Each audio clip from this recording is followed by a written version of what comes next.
had a video that went viral. Who would have thought? You know, I'm at Mind Valley doing a 2-hour presentation, 2 hours. And it was the part, Brandi, during the Q&A when someone asked just a simple question. And it's one thing about social media. If you don't hear the whole context, then of course you got the controversy. Absolutely. So someone asked, can you tell if someone's lying? I told the story prior to that on different things that you can do. But one of the things that in deception and how I answer that question, when someone is being deceptive, one of the things they do not do, they do not practice the gestures. Was this the open of the hands, Yes, showing the palms? movement, right. They don't practice that. Yeah. Who says this? Okay, I'm going to practice this lie. I'm going to get it go. So when I do this part of the lie, I'm going to do my hand like this. I'm going to say, nobody does that. They practice the words only. And normally with someone is being deceptive, now this is the norm, not the exception. You know, we're not talking about if someone is neurodivergent. We're not talking about other issues. We're talking about the norm. So for example, let's say someone out there is dating someone or let's say you're married and every Tuesday, your partner, your spouse, your husband goes bowling. Let's say he goes bowling every Tuesday. But he comes home like it doesn't look like he's been bowling, still fresh as ever. Then one day he comes home and I'm sitting there, right? I'm sitting there at the coffee table and the wife says, oh, how was your game? How was your score? Oh, yeah, the guys and I, we did great. And we had a good time. I said, man, you normally get home all the time this time? He said, absolutely. What time did you leave the bowling alley? And he says, 4:00. How did you get out so quickly when there was like a 5-car pileup outside the bowling alley and traffic was backed up for hours? The person freezes. When you catch someone in a lie or in deception, that they freeze. They freeze. So this thing went crazy, went viral, and because there's a couple of techniques that I use when I'm interviewing someone, or there's a technique that I use if I want to get to the truth. So can I share it with you? Yes, I am all ears. I am so intrigued by this. Okay. So one of the techniques that I use, so for example, if you're telling me what's going on, says, okay, so tell me your story. Brandi, tell me what happened. And you're telling me the story. If you are being truthful and I know your baseline, so I'm using words here like baseline. Baseline is a person's norm, who they are, without any stress. It's who they are, like, oh, that's just Brandi, that's just Steve, that's just Jada, that's who they are. So if your norm is like, okay, yeah, let me tell you what happened. So if you are being deceptive and you're going like this, so Linda, here's what happened. It was 11 o'clock. And you're looking at me. I said, And this happened, and 2 people walked in the door. And I'm looking at you. You're looking at me because you're trying to see if I'm buying it. That's why I'm feeding you confirmation and validation. So you're rapidly going through the story because you're thinking of it as you go, by the way. Then we get to the end. You're looking at me and I'm looking at you. And I go like this. Thank you. Thank you. When I exhale, what do you think you would do? I don't know. You'll exhale too. Why would you exhale? Relief. That I bought the story. Gotcha. Wow. Because if you're telling the truth, why are you exhaling? Why would you be out of breath? You would be at your norm.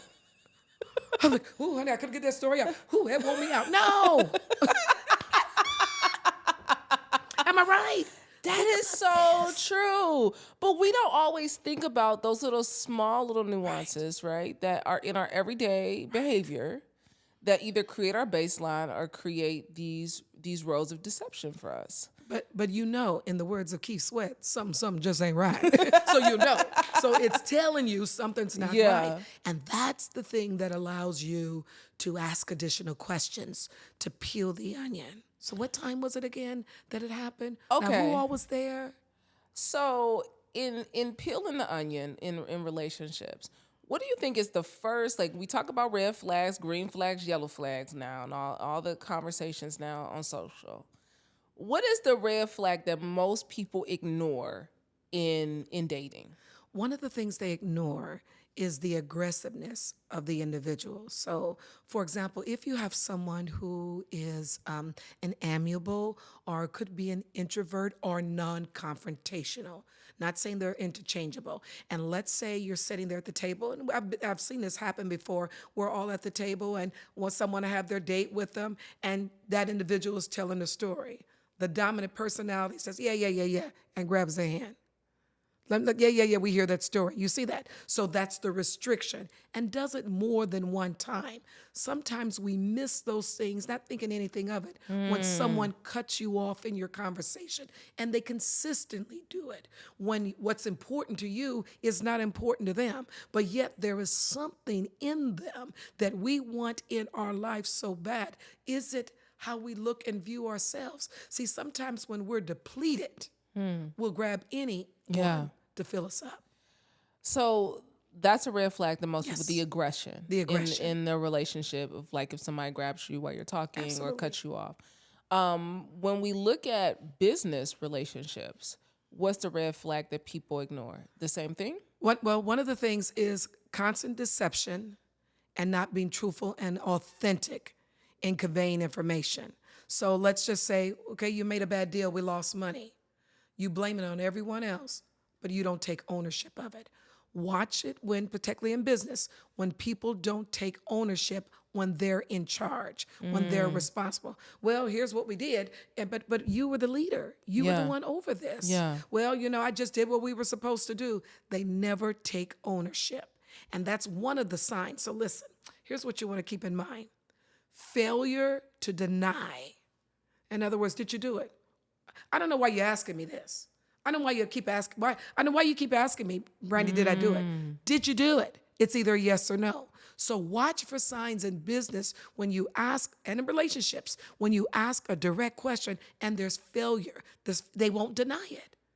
So, for example, there was a case working on where there was a minister of the church and there were some things that was going on with little children. And in the interview, they asked, did you molest? Did you have sex? Did you do anything with a minor? And this is what he said. My God, I'm a man of the cloth. That ain't what I ask you. Oh. So that's deflection. So outright failure to deny. The second thing in relationships and in business is congruency. And what I mean by that, when the words and the tone and the nonverbal are incongruent, if all three don't agree, then there's a disconnect in the message between you and me. So let me ask you this. So what do you think about, do you like being in this relationship with this new guy that you're with, Linda? Yeah, it's good. Oh, yeah. See, okay. So why did I close the door? Yeah. As opposed to, oh my gosh, door open, I'm leaning in. So it's incongruent. It's just like, do you want to go here? Oh yes, that'd be a good place to go. You see that? And you shaking your head. Right. I love how you gave an example in one of your interviews, and you said when people when they're asked a question about maybe a boss or somebody on their team, and they're in the meeting and they do that again. Okay, and everybody out there watching, do that. It's called lip compression. Hey Vault family, thanks for watching. If you enjoyed this clip, make sure to check out our full interview on our channel at Vault Empowers Talks. We don't just scratch the surface, we dive deep into the lives of some of the world's most influential leaders and change makers. Don't forget to like, to comment, and be sure to subscribe for more inspiring conversations. See you next time.